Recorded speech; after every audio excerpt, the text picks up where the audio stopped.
Hey guys, welcome back to the channel. I'm Spartan. And I'm Pudgey. We are back watching The Legend of Korra, Book 4, Episode 8.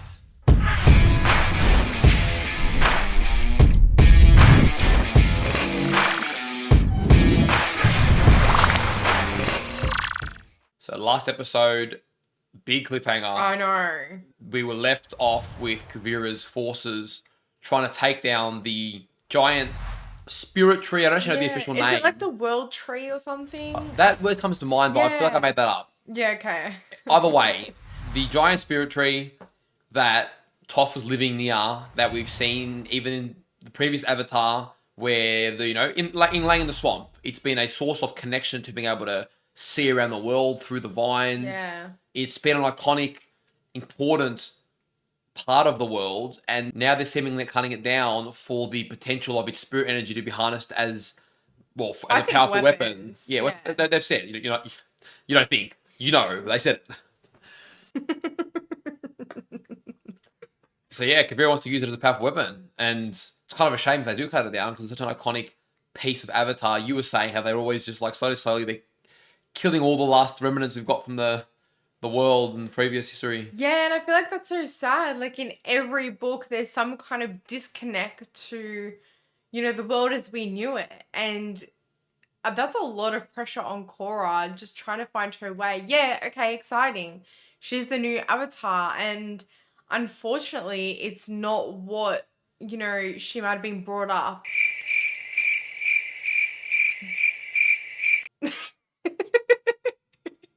That didn't make sense. That was not English. Unfortunately, it's not. It didn't turn out to be what she might have been brought up. That you do.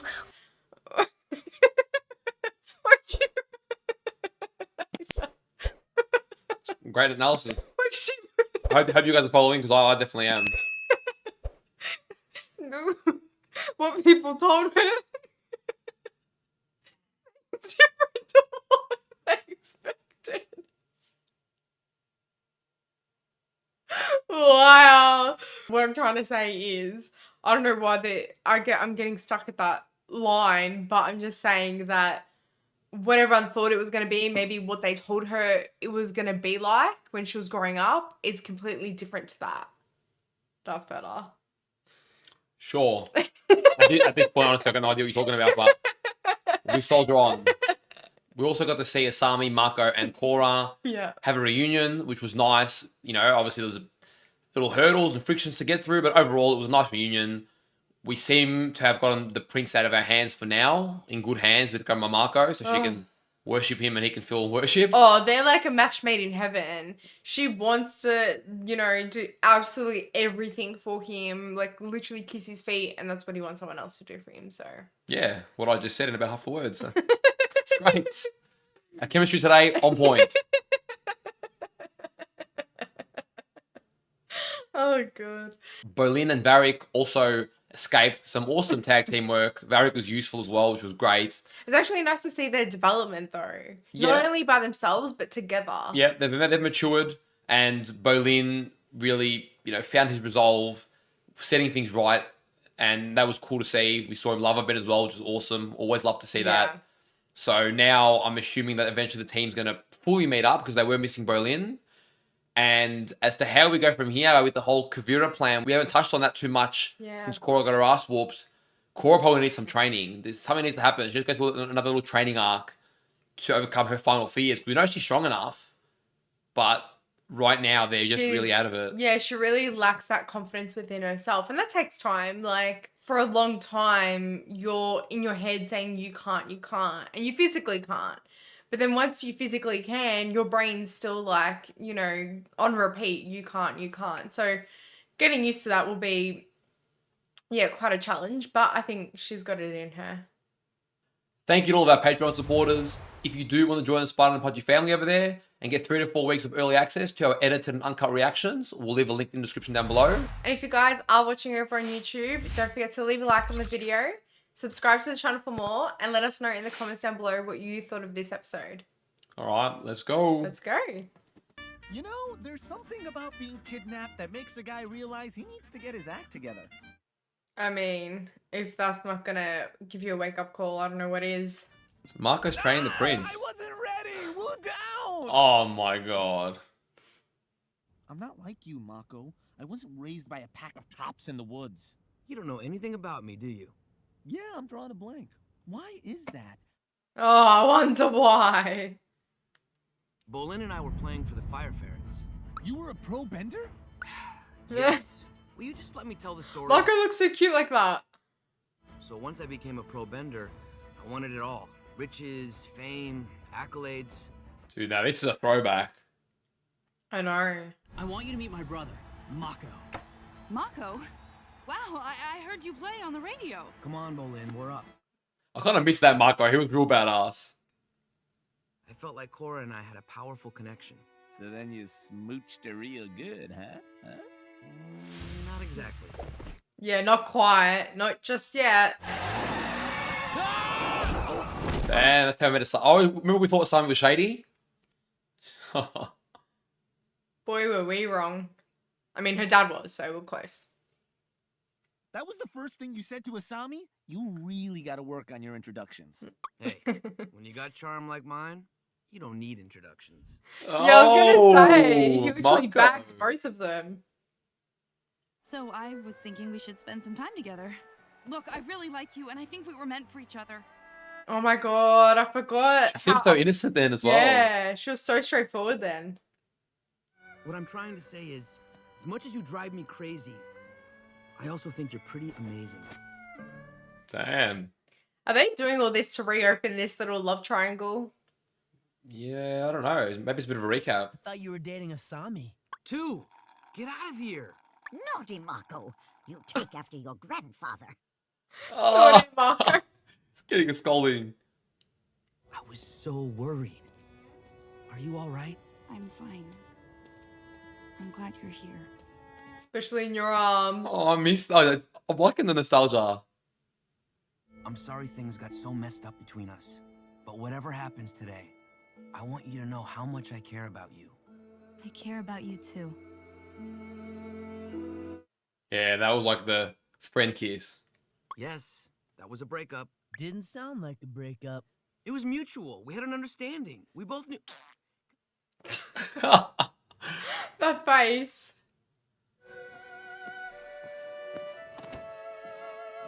That's why I jump in your arms. I love you too.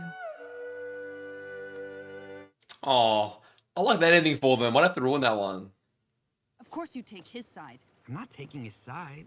You know, sometimes I wonder whose side you're on. There aren't any sides. She really pushed him away. Hey. She was being bratty as, yeah. Maybe there's no room for our relationship. So what? That was so Are you breaking sad. up with me? Yeah, I guess I am. Now that's a breakup.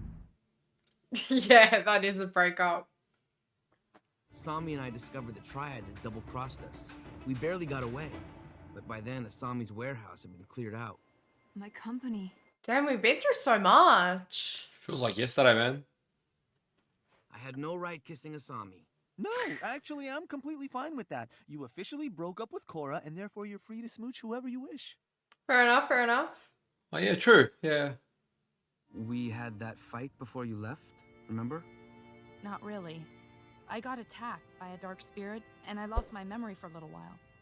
How convenient. Damn, that back and forth went on for ages, didn't it?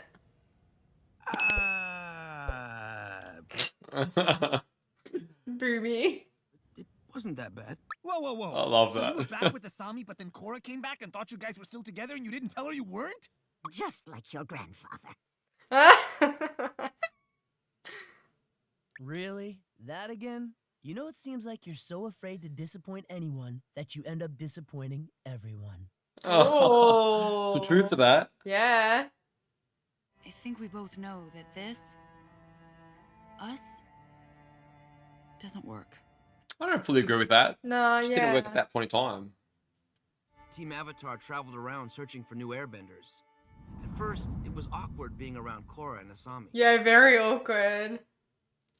Korra showed me the importance of putting others before myself, and whenever I think of her, she continues to inspire me. Wow. That story is amazing, and I really learned something. I know. Where are they going with this, though? I learned that I really didn't know anything about you. Crazy.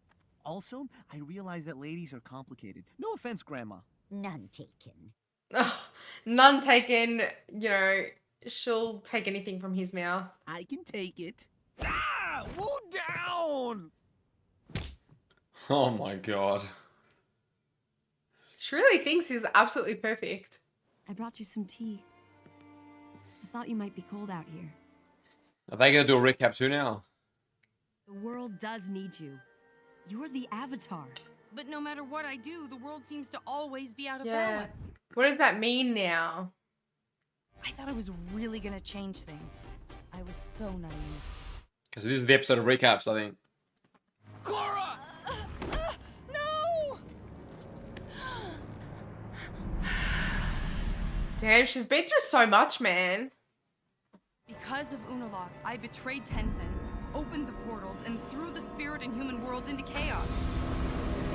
Almost that she betrayed Tenzin, she saved his daughter.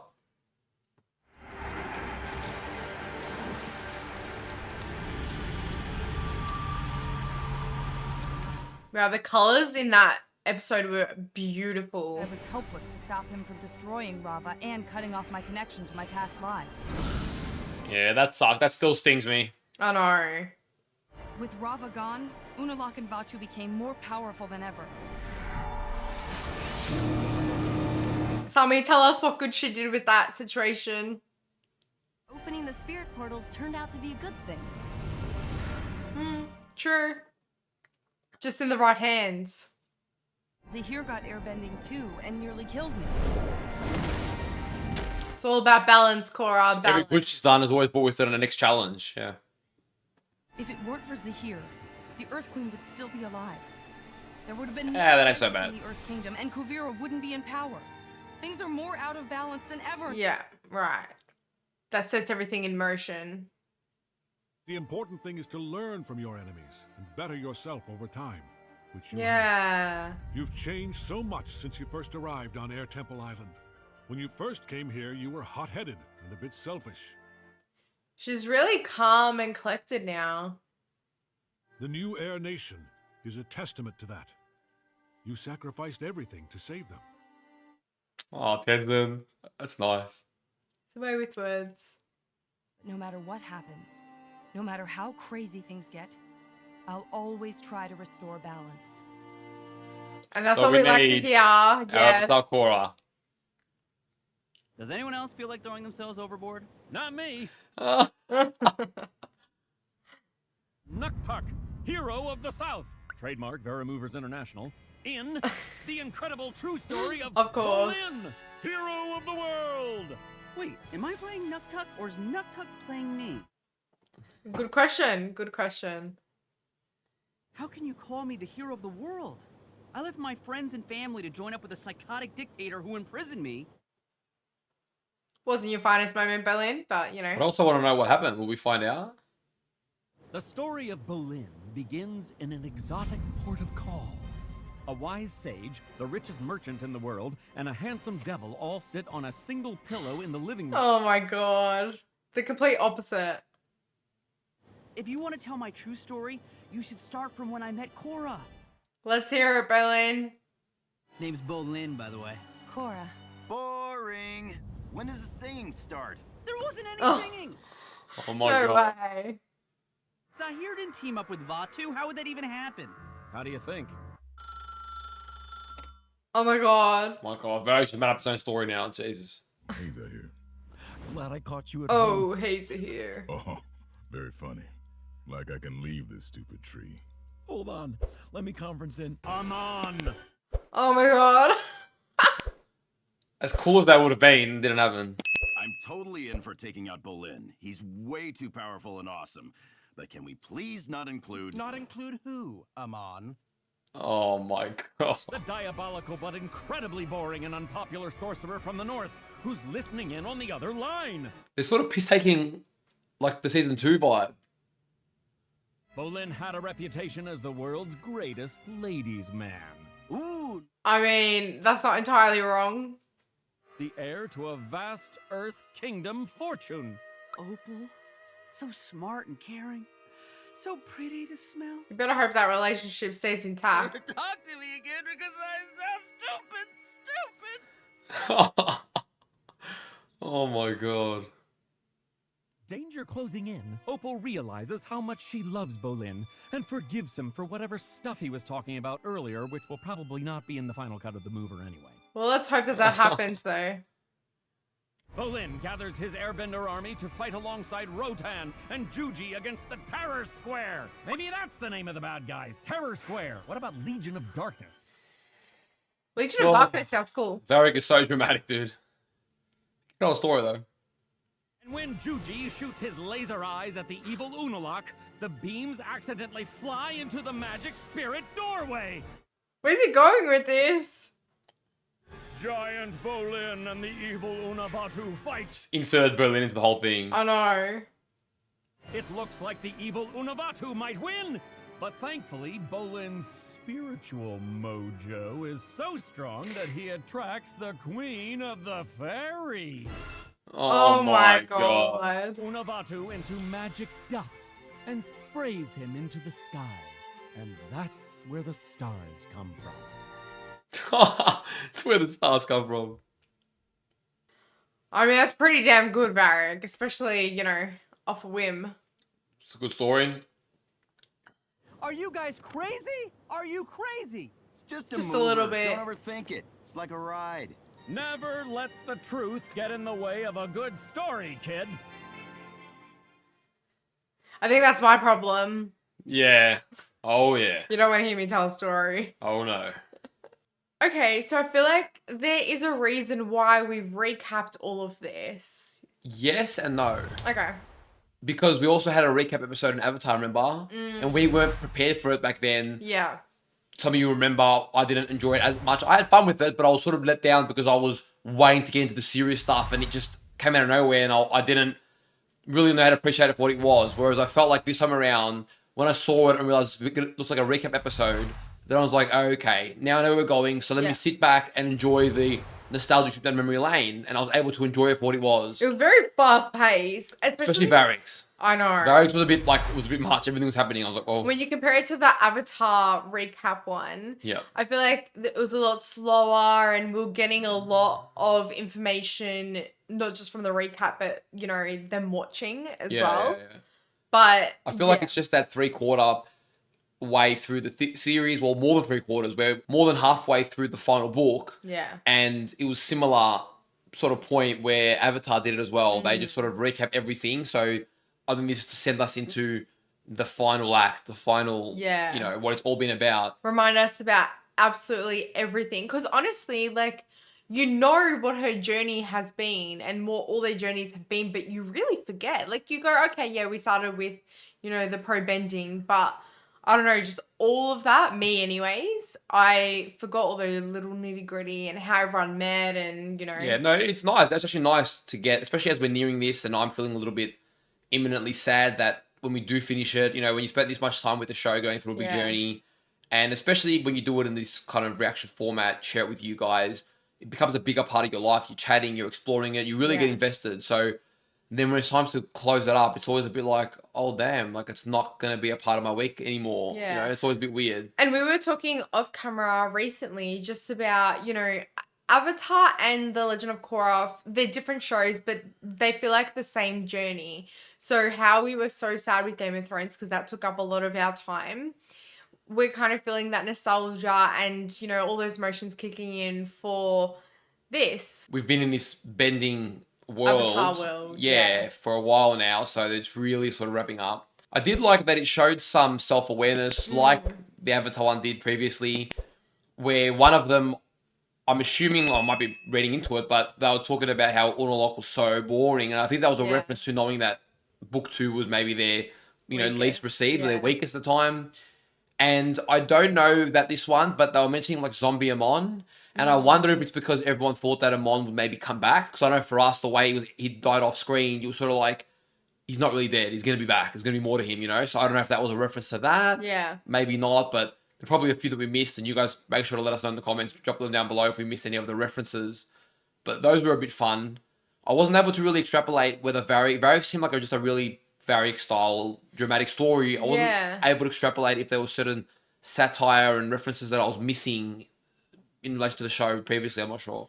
Yeah, I felt like it was just in his own way, like recapping what happened, but with like now, you know, Bolin or whoever, not Tuck. But he was just like exaggerating certain things, then, oh, okay, the dragon, and just adding all bits and pieces that he's seen, and then just, you know, making the story this next level production. Yeah, but overall, I think it was good to have a bit of a summary, reconnect us with the journey, and just see how much we've been through. Even just Tenzin's wise words to Korra, wrapping it up that it wasn't all a waste, it wasn't purposeless, it did play its role, and then you continue to grow and learn and evolve from each experience. And now she's just got the latest challenge and she can overcome it too. Yeah, and just being realistic. Like, you are here to restore balance, but that doesn't necessarily mean that it's going to stay that way. There's always going to be challenges, and that's realistic to real life. You're always going to have something, but it's really up to you to restore that balance within your life again and get back to where you want it to be. Another thing that I remembered, which showed self-awareness, was how they took the piss out of Marco and his relationship, you know, and all the dates and the mistakes, and it's sort of, you know, again, showing that self-awareness, acknowledging that was fun. It was fun to hear. I love the little bubbles. Yeah, like, at their faces. That was a bit comical. Yeah. And it was fun to see it from Marco's point of view, hear it from his feelings, and have a few different perspectives, just, you know, calling him out on it. That's all fun, not taking itself too seriously, you know? Yeah, because I feel like for the most part, I mean, we obviously saw glimpses, but I feel like for the most part, we saw it from Asami and Korra's point of view rather than Marco's. So it was nice to get that perspective as well. Guys, I hope you enjoyed our reaction to this episode. If you did, don't forget to leave a like on the video, subscribe to the channel, and let us know your thoughts in the comments down below. Take care of yourselves, and we'll see you guys in our next reaction. See you guys.